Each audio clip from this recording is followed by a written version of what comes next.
Hey, welcome back to New Spirituality. It's George again. Super excited to be back. And I know it's only been one day since my last video, but I decided to put this one out sooner than later because I was thinking about the last video I did on the flower of life and the tree of life.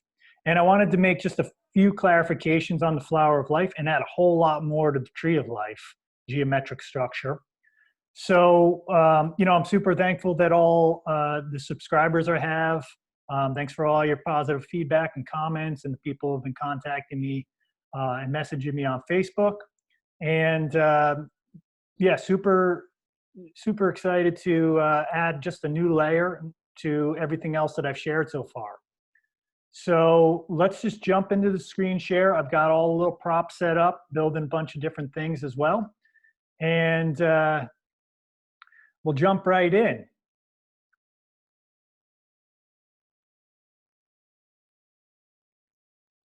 Okay. So in the last video, I said, this is the flower of life. And, it fits right in the flower of life with those 19 circles that are around. And I ended that video, and this is the part that I want to clarify, that it has 19 octahedrons that show up that create those tetrahedrons that come off of that to create the points at the end. So remember, at the center of every star tetrahedron is an octahedron in the center of that. But as I was looking into it a little bit more last night and visualizing it and doing a couple more builds, I left out a few of the octahedrons that aren't going to change any of the tetrahedron numbers. So there's still going to be 32 of both, 32 in this one and 32 in this one. So it's still a 64 tetrahedron build. But what I needed to do was just, and I believe I showed this in the video yesterday, is that I've got to create the connection lines between the points here. And that gives me 8 more octahedrons around that, which will make the number 27. And that's what that form will look like now. So it's just a few little lines in there.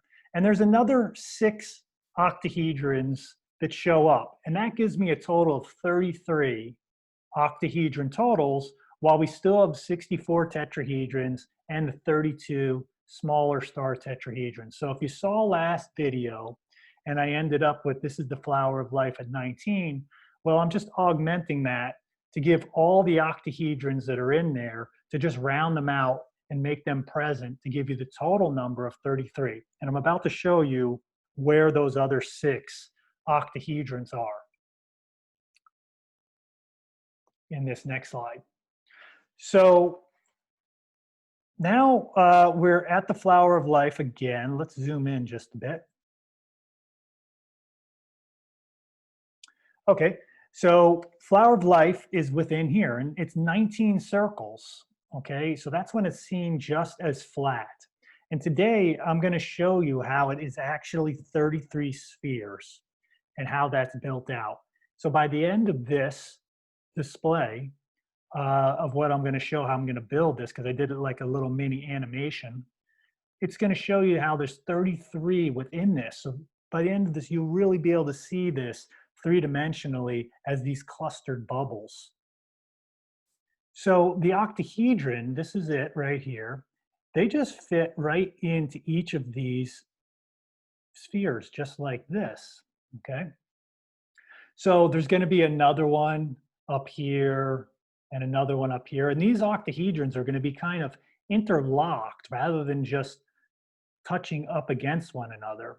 And this got back to my kind of root problem that I had, was when I had 6 octahedrons like this. This is the lovahedron version of it. And I wanted to put them together, but I could never put the one in the center, because 7 around 1 is the beginning where you start the form from. But you can't actually put one in there. And this I described a lot in the previous video. But with this drawing, I'm able to show you how that works. And when you add it all up, it gives you 33 spheres. So let me share my screen here. I mean, I'm already doing that, but I'm going to share the presentation as a slideshow so I can click through this. All right, got to go to this one. And okay, so here's the 19 circles. 1 in the center, 2, 3, 4, 5, 6, 7, 8, 9, 10, 11, 12, 13, 14, 15, 16, 17, 18, 19. There's the flower of life design. Now, I'm going to put 1, I think. Oh, there it is. Right in the center of this. So we've got 1 right there in the center. And as we build this out, I'm going to add in the blue ones that are below it. And I'm going to add 3 more. So that's 6 around 1. And just as I was showing you before, that's essentially this build where I put these together like this, but I can't put the one in the center, but in the drawing I can. And this was what was kind of unique about what I did in the previous build, was I was able to join those 2 larger forms together to create the one in the center. So we're going to add in all the missing pieces. We've been stuck just building one way or the other, and now we have a way of combining both together to give us the most accurate version I've seen of the flower of life, how it's constructed from small spheres. So at the center of each of those are octahedrons. And as we build this up one more layer, we're going to add 3 more and 3 more. They're exactly on the same spots, right?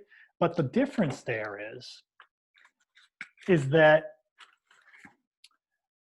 you know, if you're looking at it this way, yes, it looks like they're, you know, just what I showed you. But now I have that one in the center. And what I'd have to do is that one in the center would have to be smushed together, but these are all interlocking, interpenetrating spheres. So we have those on top now. So we have a total of 1 in the center, another 3, another 3. So we got 7, 8, 9, 10, 11, 12, 13 just with that. But now we have that little band in the middle that has nothing around it. So we have to take that little rosette of 6 more octahedrons, which are now these spheres that I'm showing you, and we put those around. And I'll do that with this form.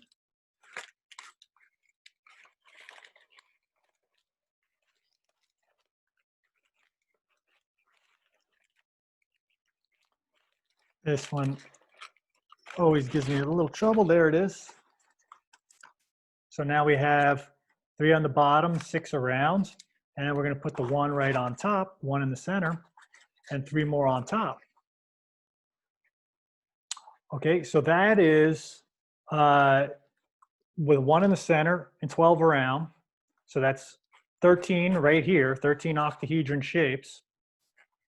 And we also have the original 7. So that gives us a total of 19 total. So that's where I ended up yesterday. I had the 12, 13, 14, 15, 16, 17, 18, 19 for the total. But we're going to keep building this out now. So now you've got the essential idea of what's going on. And we're going to add 3 more at the bottom here. And now this is going to build out a layer that I'd have to reverse this structure. And that's going to build this into the star tetrahedron version of it. And now that's when you're building this out this way, and you're adding these pieces to the top. So we have to keep alternating back and forth between those pieces. So we've added 3 more, 19, 20, 21, 22, and another 3, 23, 24, 25, and there's that one at the top. and one at the bottom, which I can't really show you in there, but it's a slight color change in the middle, but that's going to now give us 27 total. So we have 27 total all the way around. And there's now, that essentially is giving us the shape that I just showed you. And we're going to add in these octahedrons, which are going to be, once again, over in front of spheres, the green ones that are popping up. They're going to be in front of spheres that already exist.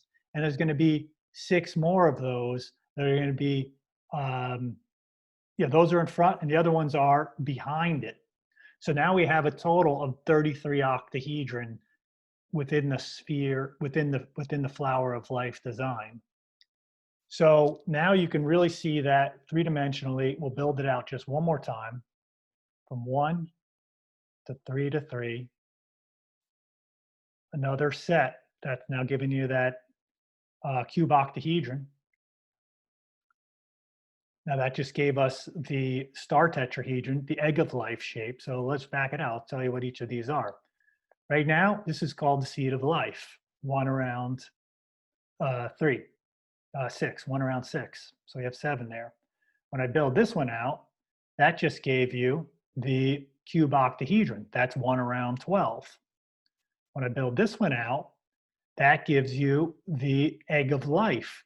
So those that I just put in here, those just touch the center circle. They don't actually, they meet right here, one circle touching this one. So that's like 8 balls coming together that don't actually, like my fists are 2 balls. They go 1, 2, 3, 4, like that. Another 2, another 2. The edges are just touching, and that's another 8. And then once I finally put these last octahedrons in to fill in those spaces, there's a little gap that those are going to fit in. They fit in just like that. So now we have a total of 33 spheres within that build. So that was just a big clarification on yesterday to give you the full picture. And I didn't use any star tetrahedrons within that at all. If we added the star tetrahedrons in there, you're going to get the 64 tetrahedrons that link together to give you 32 star tetrahedrons. And this is just another quick example of those main forms to show you, if I moved all these around, that there's 32 little spheres here that I used to build out that whole little thing. Now, I showed this picture yesterday, and this was the original form that I tried to represent, which was this joined union version of both these pointy form and round form, the red form and the blue form. And I just wanted to give you an idea of like where these octahedrons are showing up in this, because I know this is a lot of crazy looking colors here. But if this is the top flat edge of the octahedron, the rest of this side is buried down inside of that. So you're not actually seeing that. It's much more like just this one. So those last 6 octahedrons that I said I added on there, they were just like this. Okay, it was a full octahedron that just fit in there, but you're only going to see the tip. And that's what makes it the truncated octahedron. You take a bunch of these little tips here, the black ones, and you're removing those caps like that. And now that's truncated. And that gave you this hexagon shape that I talked a lot about in the previous video. So no new tetrahedrons are added in that build. It was just rounding out the octahedron shapes that were already there, because remember I had to join those edges to just give you that top flat part of an octahedron. Now we can add star points to those, tetrahedron points to that to keep building out, and that would then give you that vector equilibrium, which I talked about, the isotropic vector matrix, 64 tetrahedron grid, as done by Nassim Haramein. That would build that out if I'm building tetrahedrons off of that. But essentially what I'm learning from this is that you could build everything out of octahedrons. And basically the tetrahedrons are only being constructed and from the octahedrons where these faces join, that creates a tetrahedron.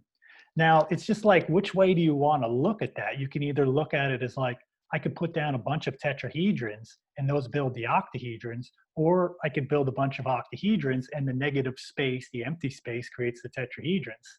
They're both in there, so you can't really divide the line, but this is a different way of looking at it from the octahedron view. So now here is just one last example of this. If you put that octahedron in a sphere, I'll show you how it started to show up like with the circles, right? So you have one there, and then if I bring that one over there, now we're going to start to link those around if I were to go around, and that's now building the 7 around 1 out of the spheres. So in every sphere, there's that octahedron shape and a tiny little tetrahedron, star tetrahedron in there. So you know, you can get bigger and smaller, but if we're just building like with the big basic block units, this is what it looks like.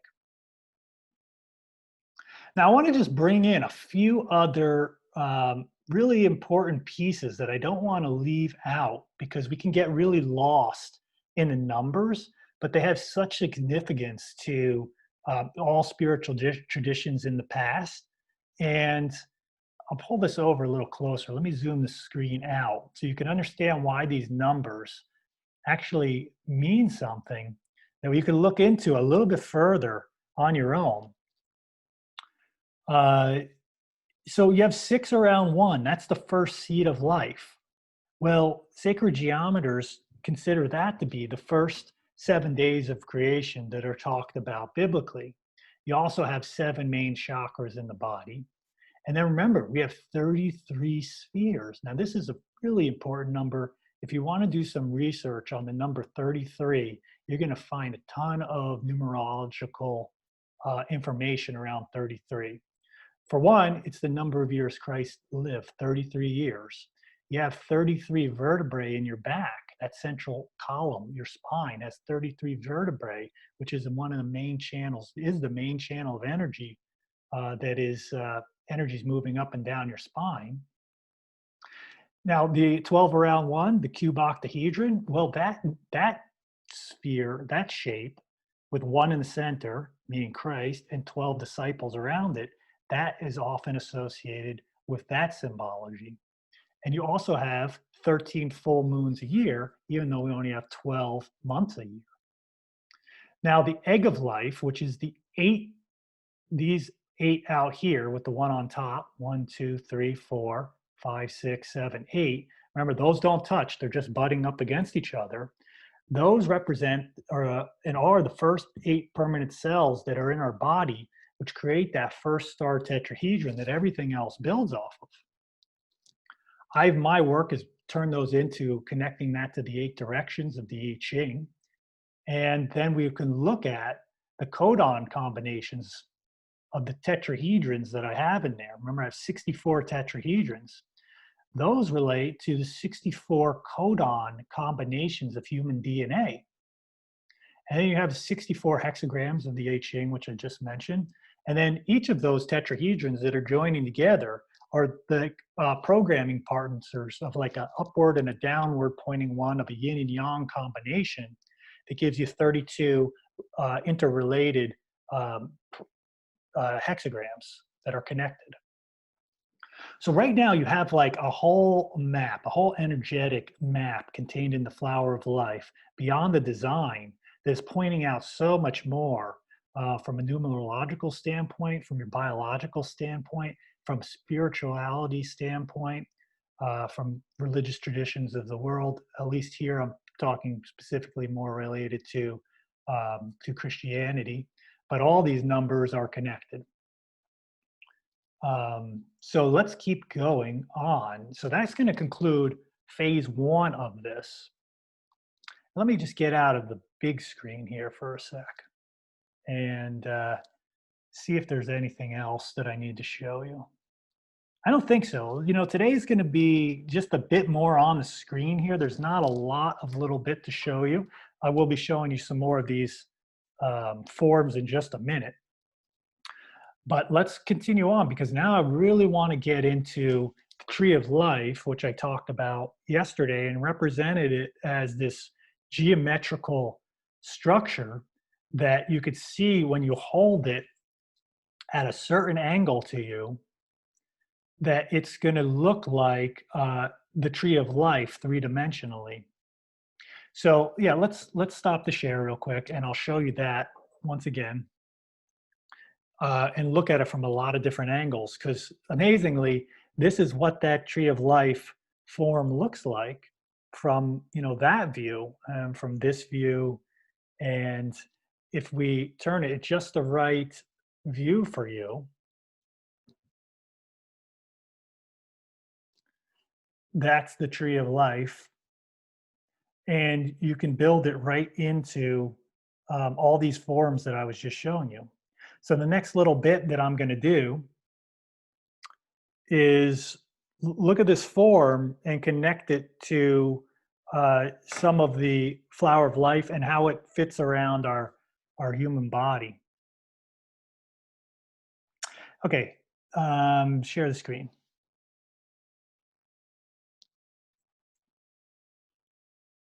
Okay, and so let's zoom in just a little bit on these. Can I have more room? Okay, let's go down to 90%.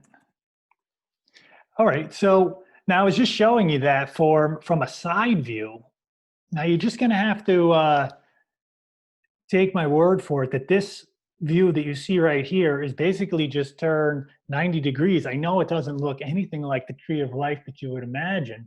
And I wanted to just clarify a lot of things, because we often see people who are into Kabbalah or any type of spiritual new age type of material that you might have seen in some books related to Kabbalah and the flower of life and the human figure within that.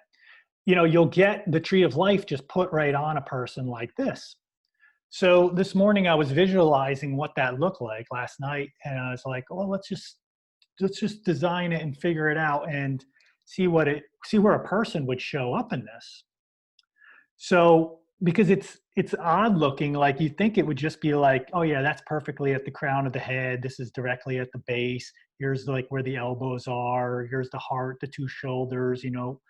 But when you look at it this way, it's like, whoa, wait a second, what's going on there? You know, I can't quite visualize that. So I have this little helper here, hollow man or woman, that is going to be playing a significant role of modeling the flower of life for you. So here we go, hop right in.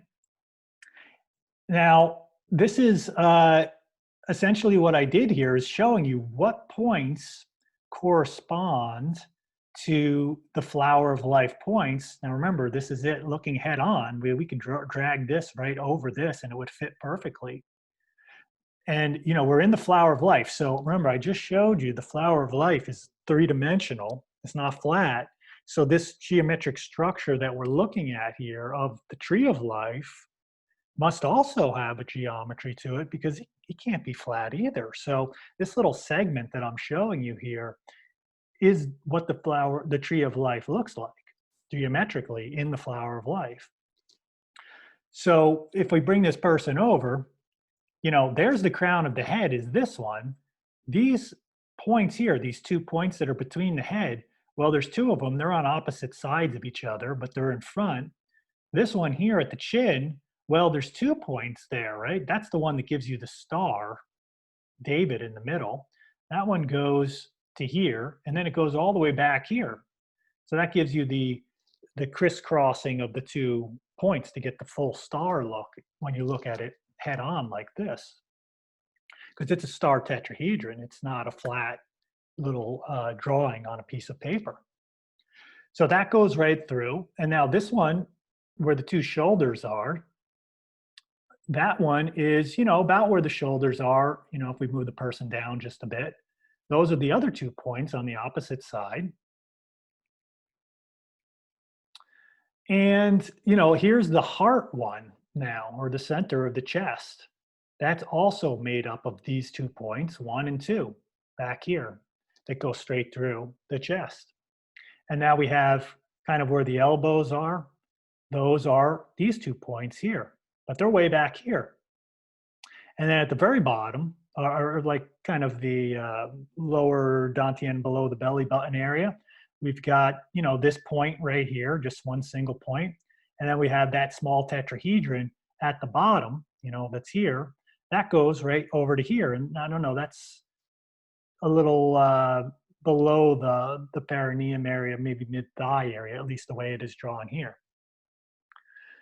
So, it's a really odd way to look at the tree of life that way, but that's what it looks like if we just turn this person forward and then turn them sideways and saw them within the structure. So that was what I was working on today, of like, let's dig into this a little bit more and see what reveals itself. Just to show you, if you were to have a person in there and you wanted these to kind of line up, so the tree of life was how we see it in the picture. Actually, they would be more like, you'd have to have a person coming towards you and they would be on this like angle like this. They'd be angled, and that's not how we typically move around, with that much leaning forward. We have to have this angled person like this. So I didn't want to go that route. I said, let's just see if we're able to work this person as being straight up and down and just have everything else tilt there and see what plays out. So I keep the person, here I tilt the person upright with the whole form. And then what happens is that the whole tree of life structure, right, is got to now all line up. So these points are now flat. 1, 2, 3, 4, 5. 4 points, excuse me. 1, 2, 3, 4 points. They've all moved into a flat plane. And then this point was a double point playing 2 roles, one in the back and one at the front. Those 2 shoulder ones. So now all those are in a line. And now all these are in a line. And now this one is just down at the bottom. So that whole tree of life, you couldn't have this person in this picture like this because the whole thing has been tilted like that. So this iconography that we've been putting around the person would look more like this, just a straight on lines going through. And we wouldn't have this structure geometrically. We'd have the structure geometrically, but it wouldn't look anything like what you see for the typical tree of life design. So let's try and see what we can do next. What I figured out, besides, let's take our emphasis off the tree of life. We're going to keep it at that first angle tilt. We're not going to tilt the whole tree of life. We're going to keep the tree of life as you see it here. And what I saw in this was that there is actually a star tetrahedron within this shape, okay? It's a neat optical illusion, and I'll stop the share to show you that here's a star tetrahedron. Let me set it up first for you. It's just falling apart a bit.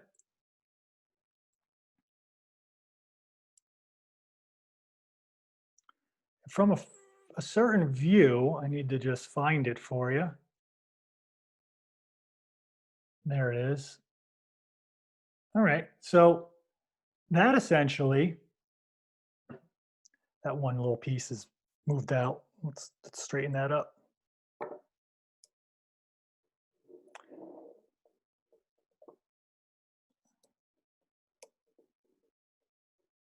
All right, just got to make sure the props are looking good. So there we are. That's the star tetrahedron on a side view that you rarely ever see, but that's what is in that tree of life that I just showed you, okay? So we'll go back and look at that picture again, but at the base section, the tree of life, is containing this star tetrahedron in there. Now look at that. If I just tilt it and turn it, there the rest of the star tetrahedron is, right? The two triangles. But at this certain view, it looks like that. So now I knew that that tree of life had this star tetrahedron, and where it's located is really important, because this ball and this line that goes down, this line and this line that goes straight down, those two parallel lines, they're going to become really important in just a sec. So let's go back to this screen.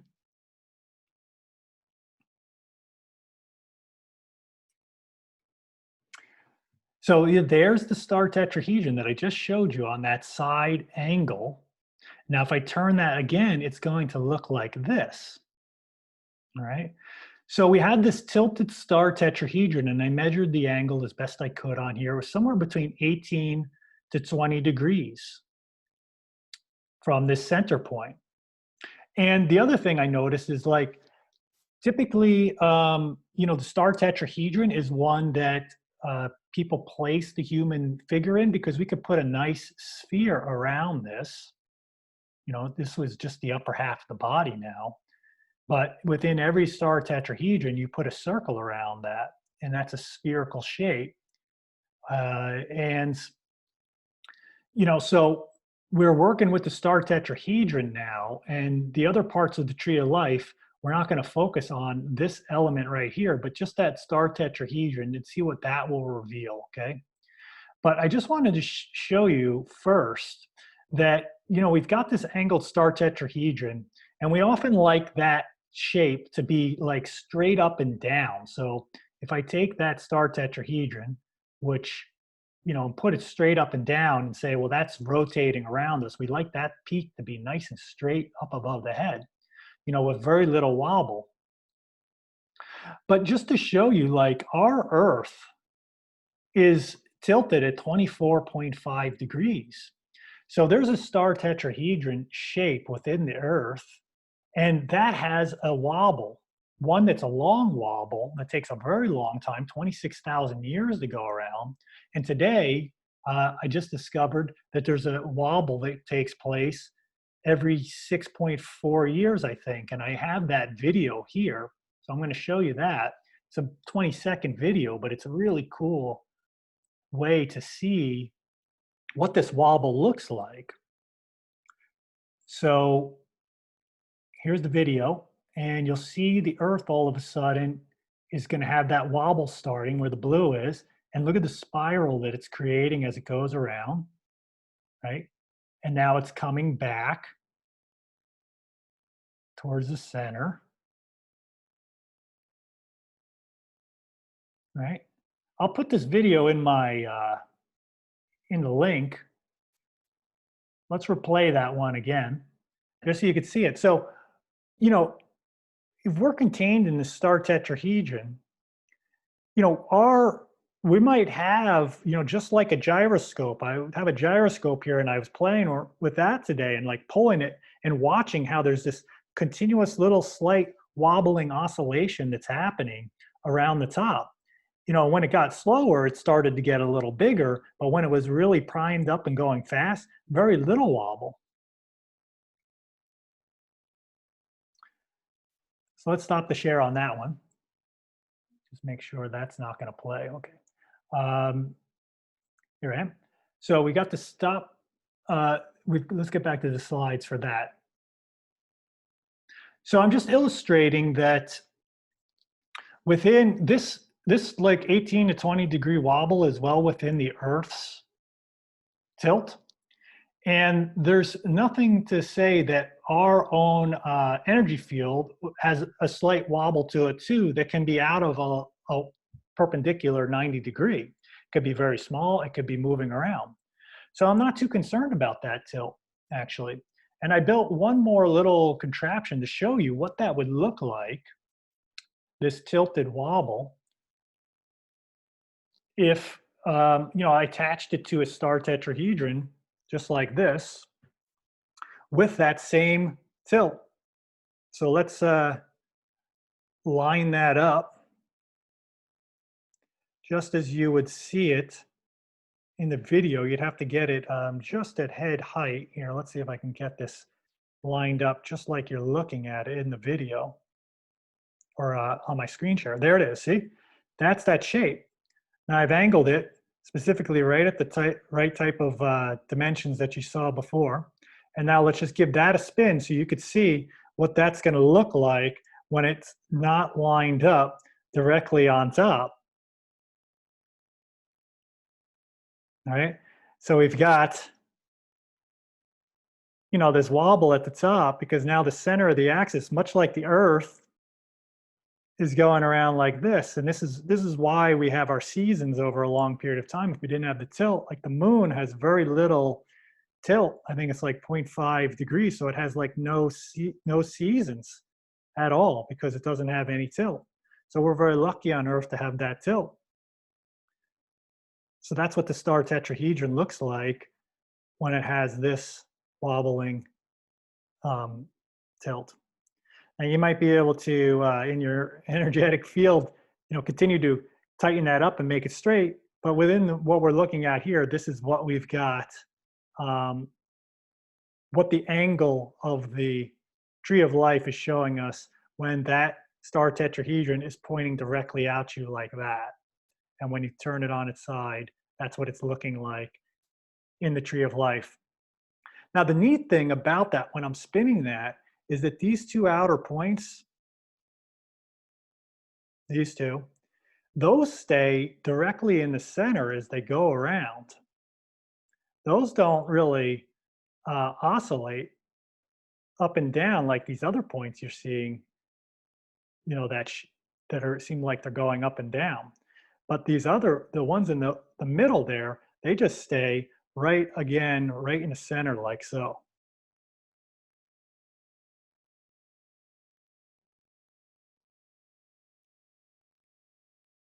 Okay, so unusual way to spin this. Normally you see it, you just hang it straight from the top.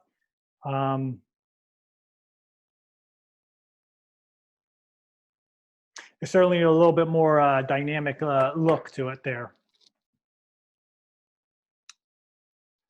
So let's get back to this screen share. So now we've built that out, and I'm going to continue on here with the next piece of this because, the Kabbalah tree of life that we're looking at here isn't the only version of the tree of life that's out there. The Norse tradition from the Germanic traditions, they have a tree of life called the Yggdrasil. Okay, it's funny spelling. Here it is at the top. Yggdrasil, an interesting spelling, I should say. And, that essentially is another, it's essentially got the same blueprint, the very same tree of life blueprint that we see in the Kabbalah tree of life, okay?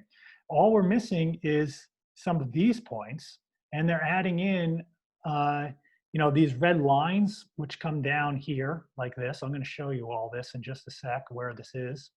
And this form just fits right over top like that. Now, in this structure, all I've done to get this form is just removed all the tetrahedron star points on it to give you this central kind of diamond core. All right, so let's take a look at that really quick. I'll show you what the other tree of life from the Norse tradition looks like, which essentially has much of the same design elements. I mean, it's the same geometric pattern. I've just taken a little bit more off of it.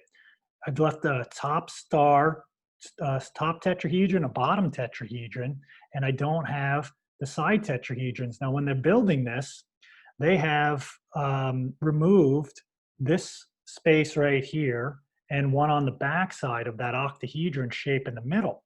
So, when you're able to move this around, it can create some interesting other shapes in here. I'm able to create a pentagon shape now all of a sudden. So some of these forms, when you build them this way, unlock the ability to create other new forms. Like, I could build a dodecahedron out of this now, or the icosahedron easier, because I just figured that out with this form. But the way the Yggdrasil is shown for the tree of life in that tradition looks more like this. Now they have a center point in the middle of that, which, when we're building the form like this, and this goes back to the very start of this presentation with the dilemma, you can't put that center point in there because the building blocks that don't allow you to do that. So with the forms that I've created, those two that I put together, well, now we have that center point in the middle. Okay, it's in the drawings previously. But with this form, I'm not able to put it in there to show you. So basically it has 9 points, 9 main sections, 1, 2, 3, 4, 5, 6, 7, 8, and 1 in the center. And that represents the 9 realms in that tradition, okay? With Midgard at the center. And that's supposed to be where Earth is, surrounded by the other 8 planes. So let's take a look back at where I am in the sharing of the screen.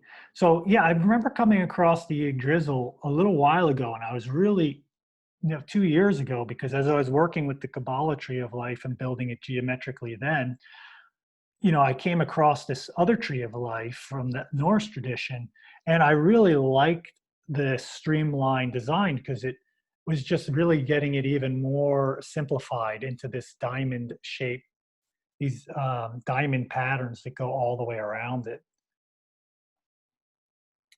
So, here it is in the same tree of life that I've removed a lot of, facing straight up and down. That's a diamond face here, another diamond face. And in it, they have that red line, which were one of these, which basically just go right through the center. And the blocks, they're all the same size. So I don't have one that fits that length that will go in there and build that. Now, the Norse tradition also, they really seem to be heavy into the sacred geometry of the ruins. Another divination device where you throw these 24 stones, and they're all built on this hexagon. And they have, they take out different parts of the hexagon to build each of these symbols here. So, once again, you could look at these as being flat, or, you could then work with these 3-dimensionally, because this is essentially a cube when you're looking at these. So I'll have to come out of the screen share in a sec, but let's just see what I've got up next. Yeah, okay, we'll save that. But these are essentially a cube or a flat hexagon shape like this here. All right. So another neat sacred geometry link from the Scandinavian origin. Here it is again. Here's the geometry that I'm showing you, just a little larger view, how it fits on all the 9 points, adding in all the lines. They're all present, easy to find within this. Here it is in the side view.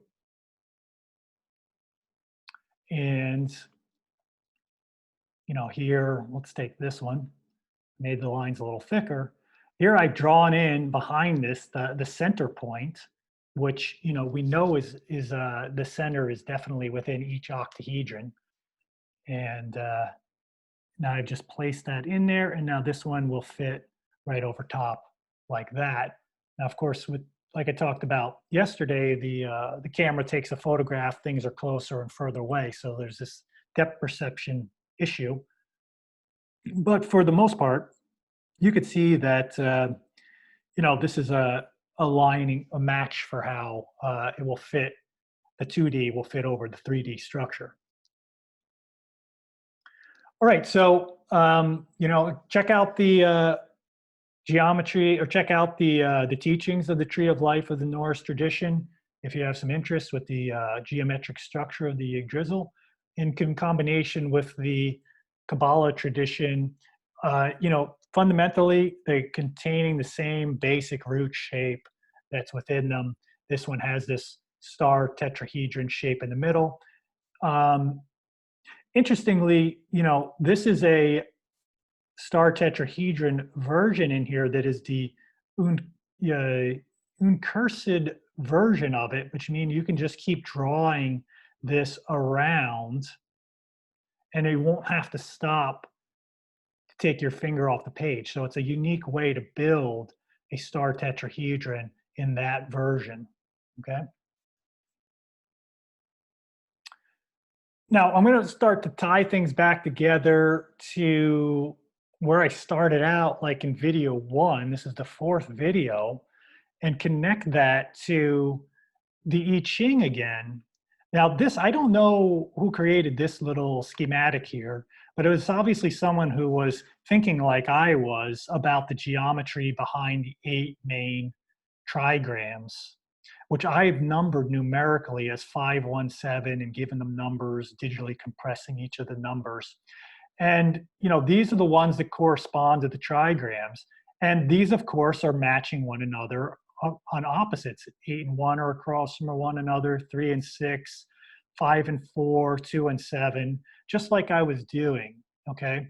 And that basically is like this cube, that you see on the left. It's like an angled cube. And we're going to tie this all in. Let's stop the share again so I can show you this cube up close. Right, so it's just a box, and every square like this, has no internal structure, so it's very wobbly. Uh, this always contains a circle around it and a star tetrahedron. So a regular 6-sided dice or 6-sided figure, if you turn it like this, automatically it's a star tetrahedron in the middle, like I've been talking about this whole time. So we have all that, but the neat thing is if you just drop it down like this, right? And we just pinch these sides together like so, we've got this elongated diamond shape. And, basically we've taken a box, elongated it, and we've turned it in to the Yggdrasil tree of life, okay? All we have to do is start adding tetrahedrons off this shape now, either one of them, and we're going to start to build out, the Kabbalah type of tree of life. But it all essentially is all connected to this kind of root-based shape of just a square that we can manipulate and turn into this diamond-like shape. Right? So all these sacred geometries of all these traditions, we've seen the I Ching, the Asian version, we've seen a Norse version, we've seen a Jewish mysticism version. So they all have some ties to the geometric structure of these root shapes and the 8 points that come off this, symbolizing the 8, for me, the 8 directions. And for this other person who constructed this diagram. So let's take a look at where we are in this, because we're almost getting to the end here. So there you go. Here's a kind of version of this, and I've just included the numbers to show you where they would correspond on this kind of Bagua map. And previously, I showed you how all the 64 tetrahedrons are in there. So, pretty soon I'm going to start making the link all to the 64 hexagrams of the I Ching, like I was doing in the first video, but now I'm just building a lot more information to go around with it. So essentially, this really is what it all comes down to. I know I've been talking a lot about these numbers and these shapes and these geometries. A little bit earlier, I talked about, some of the symbology to the numbers in terms of biblical references to Christ's age, disciples, numbers, all that stuff. All that information is like encoded in these forms. And here's my version of the stylized yin yang that I started off my very first video, assigning numbers in the star tetrahedrons.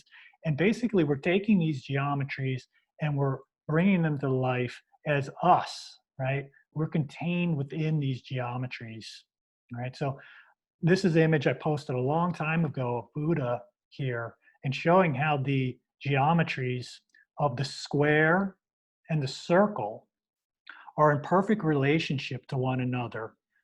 But so this circumference of this circle to the perimeter of this square are exactly the same, very close. There's a very small difference the way I did this one.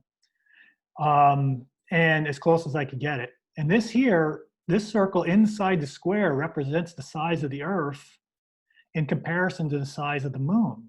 So you're taking the spirit and matter and joining them together in this image. And I'm going to take in this next slide and show you how all these geometries of these little star tetrahedrons and these bigger spheres within spheres directly relate to your own awakening and enlightenment of being and realizing your universal connection at this infinite scale, that you are. So I've taken that image and created this. Let's really zoom in because I really like how this one came out because it combines all the flower of life spheres that I just showed you, the 33 spheres, and I put the Buddha picture. This is your enlightened presence. Call yourself Buddha, Christ consciousness, whatever you'd like to call it, your idealized being state, fully realized being. That is you in the center, always in the center like this here. And, here's that star tetrahedron that I had, this first star tetrahedron that I said that we build the other 7 around it. So here are the other big purple spheres that going around this. And we have 7 around this big one. Now, these are great circles, I call them, because they don't actually meet in the middle. They go beyond it. Okay, so there's 7 star tetrahedrons joining together. And this is your central sphere. And you're surrounded by these 33 other spheres that make up the flower of life shape, right? So 33 spheres all around that, just like I showed you in the previous video. This central sphere right here is the one in the middle, fits and nestles perfectly within those great circles. In fact, the great circles that are around this basically create that inner sphere, right? And this is basically what I've been saying is we've got these 7 tetrahedron, 1 in the middle, star tetrahedron, and 7 around that come together. And your energy field is within this whole shape. Okay. So, this is just getting to think about ourselves, not as just these solid mass objects, but we're contained within spheres, within spheres, within spheres. We are at very small levels. Each of our atoms and cells have these little flower of life patterns, and they build out to larger and larger spheres till we have one around us that's connected and building out within that same blueprint of more and more spheres until we hit 33 spheres around us, 1 around 12 or 12 around 1, and then 1 around 32. And those are the 32 spheres that are around our sphere, contained within these 7 tetrahedrons. And as we build this out further, we're going to now add on all the way up to the fruit of life level. So we've got the tree of life all within this, which I was just showing you, the seed of life, everything, all the geometries are contained in here. And that's part of your energetic makeup at that scale. So let's just zoom out because I just wanted to reiterate all these, really important numeric connections to the geometries. The 6 around 1, the 33 years, 33 vertebrate, 12 and 1, the moon, egg of life, 8 cells, 8 directions, 64 codon DNA, 64 hexagrams of I Ching, 32 programming partners. This is what the flower of life to me is telling us. So, I know I jam-packed a lot of information in there, and I hope that the bit about the end, to move these forms beyond just the geometries that I'm talking about. I know some of my other videos, and I really felt that after the last video, is, it's so easy to get lost in all these shapes. But when we turn it all around and make it really apparent that basically this is saying there's no separation between you and anything else. Everything is contained, everything is created with this template and the same blueprint. You are this template and blueprint. Everything is just appearing and manifesting from it and going back into it. So nothing, the beginning is the end and the end is the beginning. It's all contained within that, to the smallest to the largest. So that's the main thing behind this, is to end the separation of illusion that exists by using these forms to help expand our consciousness in a way to see those hidden connections. So I really appreciate you taking the time to watch this whole video through, and start to do some research on the things that I'm sharing. It could take you down to many different areas of discovery, just like I've been doing. And you'll come up with your own realizations, your own revelations around this, because that's how this information works. It gets inside you and transforms you, from the inside out, as your awareness expands, your view of reality, your vision of reality, your interconnections between things. It moves past just it being a bunch of information into the very reality that you live in. So it makes a permanent shift within your consciousness, and that's having huge implications on the whole field because it's all interconnected.